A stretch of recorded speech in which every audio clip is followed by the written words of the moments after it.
Hi guys, today I'm sharing one of my new projects, something I did for fun. I just wanted to try something new, maybe learn a new skill.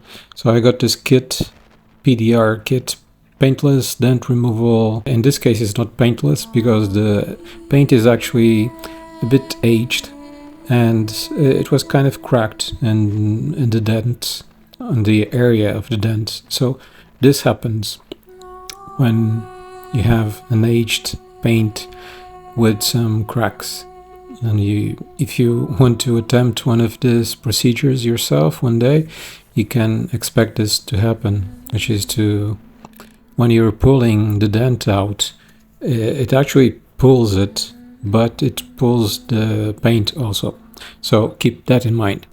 And I continued on for quite some time. I have been doing this in my spare time, and now I'm sharing the evolution through this video, through this time lapse, while I'm recording some voiceover afterwards, so that you can have some perspective of what is going on. So I tried different approaches to it. The heat gun, I learned some of these procedures from other videos on YouTube. There are some really good ones out there. The hammer and the rubber bits are good to lower a bit of the higher end of the dents, so that you can work a little bit more easier with them.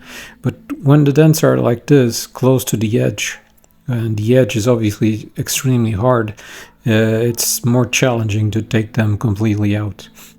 So I did several attempts to remove the dent completely. In the end, you will see that it's not 100%, but I accept that completely, and I knew it wouldn't be perfect when I started. I never did this before. This was my first ever attempt. I just got the kit and I started doing the work on the car.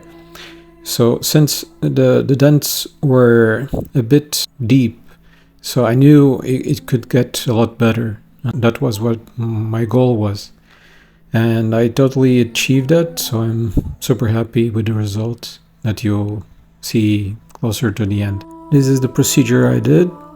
I used the different tools that came with the kit. The glue itself, which is a hot glue, it melts, and then it allows you to pull on the metal using the tools provided. I realized that this tool that you turn the lever, it pulls more efficiently than the other one that you apply a little bit more force to it. For one of the parts that removed to bare metal, I used the primer. All others that didn't remove it completely, I just sanded and I applied the paint directly into the existing paint that was already there. I did this in many stages. In case you're wondering, there is no direct access to the inside of the fender. That's why I had to pull on the metal. Otherwise it would have been much easier.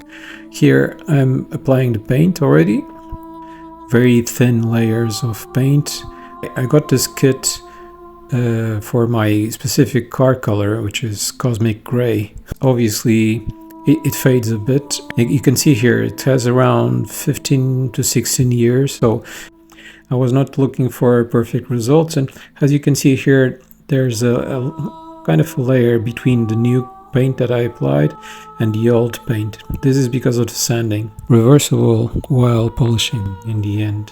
This is my attempt to use a very light sanding paper.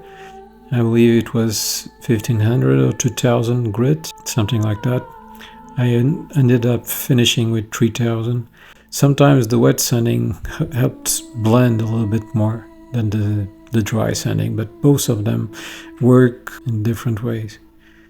And this is pretty much it. So after all this, I wrapped it all up with some polish. And if you might consider doing something similar yourself, I would just suggest that you use a spray can. You will have much better painting result. just remember to have fun in the process, because you shouldn't stress too much. It's hard to get the perfect result with this kind of approach, but if you're in it to just to have some fun, to learn a new skill, to challenge yourself, you'll have a great time.